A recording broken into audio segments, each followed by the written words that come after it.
ইচ্ছেমতো সিম কার্ড কেনা এবং যে কোনো সিমে মোবাইল ব্যাংকিং অ্যাকাউন্ট খোলা আর সম্ভব হবে না। কেননা ডিজিটাল জালিয়াতি প্রতিরোধে সরকার কিন্তু হার্ডলাইনে গিয়ে কঠোর ব্যবস্থা গ্রহণ করছে। আর যে কোনো মৃত ব্যক্তির সিম আপনি চাইলে ইচ্ছেমতো ইচ্ছে সময়ে যতদিন ইচ্ছা ইউজ করতেও পারবেন না। সাম্প্রতিক সময়ে বিটিআরসি এবং বেশ কিছু সিস্টেমের সঙ্গে অ্যানালাইসিস করে এই নতুন সিদ্ধান্তটা নেওয়া হয়েছে। সে প্রক্রিয়ায় দেখা যাবে যে আপনি যখন কোনো একটা সিমে বিকাশ রকেট নগদ অ্যাকাউন্ট খুলবেন বা কোনো সিম যখন বাজার থেকে ক্রয় করবেন, সেক্ষেত্রে ওই সিম কেনার সময় যে বায়োমেট্রিক ভেরিফিকেশান এবং ফেস ভেরিফিকেশান, এটা বিভিন্ন সিম কোম্পানি এবং মোবাইল ব্যাংকিং কোম্পানিগুলো তাদের নিজস্ব সার্ভারে স্থায়ী বা অস্থায়ীভাবে কোনোভাবেই সংরক্ষণ করতে পারবে না। এই তথ্যটা সরাসরি বাংলাদেশ সরকারের কেন্দ্রীয় যেই সার্ভারটা রয়েছে জাতীয় পরিচয়পত্রের, সেখানে গিয়ে তার পরবর্তীতে যাচাই করা হবে। আর আপনি যখন দুইটার বেশি সিম ক্রয় করতে যাবেন, সে বিষয়ে কিন্তু নতুন সিদ্ধান্ত আসতে যাচ্ছে। ভিডিওটা লাইক করে চ্যানেল নতুন দর্শক হয়ে থাকলে সাবস্ক্রাইব করে দিবেন এবং ভিডিওটা শেয়ার করে দিবেন। চলুন বিস্তারিত বিষয়গুলো আপনাদের সঙ্গে শেয়ার করি। সে বিবেচনায় আপনি যখন একটা সিম ক্রয় করতে যাবেন, সেক্ষেত্রে ওই সিম ক্রয় করার মিনিমাম 7 দিন পরে আর একটা নতুন সিম ক্রয় করতে পারবেন। এখন কিন্তু বর্তমান সময়ে একটা সিম ক্রয় করার 3 ঘন্টার মধ্যে সিম ক্রয় করা যায় না, যদিও অনারশিপ চেঞ্জ করা যায়, সেটা ভিন্ন বিষয়। যখন দেখা যাবে কোনো একজন ব্যক্তি দুইটা সিম কিনে ফেলেছে, তার চেয়েও বেশি সিম ক্রয় করতে চায়, তো সেক্ষেত্রে সেন্ট্রাল বায়োমেট্রিক ভেরিফিকেশান মনিটরিং এই সিস্টেম এবং পুলিশের ক্রাইম ডাটাবেস ম্যানেজমেন্টের আওতায় আপনাকে কিন্তু যাচাই করা হবে, আপনার অনুমতি নিতে হবে দুইটার বেশি সিম ক্রয়ের ক্ষেত্রে। পূর্বেই তো বলেছি 5টা সিম নিবন্ধন করতে পারবেন, আর দুইটার বেশি সিম নিবন্ধনের ক্ষেত্রে সিবিভিএমপি ও সিডিএমএস এর ইন্টিগ্রেশনের মাধ্যমে অতিরিক্ত যাচাই করা হবে।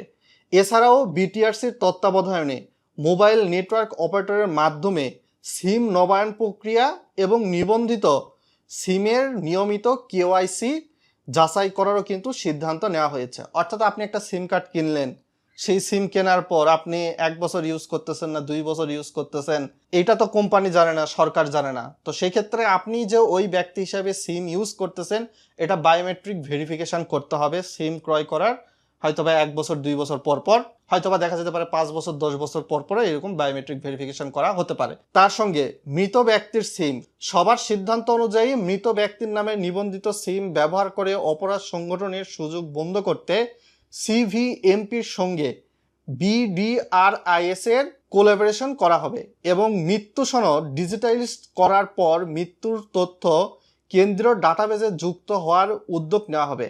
আর কোনো ব্যক্তির মৃত্যুর 6 মাস পর সংশ্লিষ্ট ব্যক্তির নামে নিবন্ধিত সিম স্বয়ংক্রিয়ভাবে রেজিস্ট্রেশন হয়ে যাবে। এ কার্যক্রম বাস্তবায়নে বিটিআরসি, নির্বাচন কমিশন এবং স্থানীয় সরকার বিভাগ, বিডিআরআইএস ও সিভিআরভিএস প্রকল্প এবং সব মোবাইল অপারেটরকে যুক্ত করতে বলা হয়েছে। তো মোট কথায় বলতে পারেন যে এখন হয়তোবা আপনি চাইলেই ব্যক্তি পর্যায়ে ইচ্ছামতো সিম ক্রয় করতে পারবেন না, এটা বাস্তবায়ন হয়ে গেলে। এবং এনইআইয়েরও কিন্তু বাস্তবায়নের নতুন কিছু শর্ত নিয়ে আসা হয়েছে, নতুন গভর্নমেন্ট নিয়ে এসেছে। তার সঙ্গে আপনি যে কারো সিমেই ইচ্ছামতো বিকাশ রকেট নগদ খুলতে পারবেন না। আপনার নামে সিম নিবন্ধিত আছে, তখনই আপনি ওই সিমে বিকাশ খুলতে পারবেন, রকেট খুলতে পারবেন, নগদ খুলতে পারবেন, এই বিষয়টা বলা হয়েছে। আর যাদের ইতিমধ্যে খোলা আছে সে বিষয়ে হয়তোবা সরকার পরবর্তীতে সিদ্ধান্ত নিবে, সেটা পরবর্তী সময় জানা যাবে। আর এখন কিন্তু 10টার মতো সিম ক্রয় করা যায়। তো এইটা যদি বাস্তবায়িত হয়, তো পূর্বের যে সিমগুলো আছে এগুলো বিষয়ে সরকার সিদ্ধান্ত নেবে যাদের 5টার বেশি সিম আছে। আর এমএফএস প্রতিষ্ঠানে আমরা যে বিকাশ রকেট নগদ উপায়ের মাধ্যমে লেনদেন করি, এই প্রত্যেকটা লেনদেন যাতে এআই এর মাধ্যমে মনিটরিং করা হয় সেই বিষয়ে সিদ্ধান্ত নেওয়া হয়েছে। এবং বিকাশের এজেন্ট, রকেটের এজেন্ট, নগদের এজেন্ট কোনো নির্দিষ্ট এলাকায় তার ব্যবসা পরিচালনা করতে পারবে, অন্য কোনো এলাকায় গিয়ে ব্যবসা পরিচালনা করতে পারবে না। তার ওই আর এক এলাকার বিকাশ রকেট নগদ অ্যাকাউন্ট সেটার ট্রেড লাইসেন্স দিয়ে, এ বিষয়ে কিন্তু এখানে সিদ্ধান্ত নেওয়া হয়েছে। আর আপনি যখন ক্যাশ আউট করবেন বা অ্যাপসে যখন ঢুকবেন বিকাশ রকেট নগদে, সেক্ষেত্রে অ্যাপস কর্তৃক আপনার আগে জিও লোকেশন অন করতে হবে, তারপরে অ্যাপসে ঢুকতে পারবেন। এ বিষয়েও কিছু সিদ্ধান্ত নেওয়ার বিষয় কিন্তু বলা হয়েছে। তো দেখা যাক, হয়তোবা সামনের দিকে গিয়ে সামনের বছরে এই নিয়মগুলো কার্যকর হতে পারে।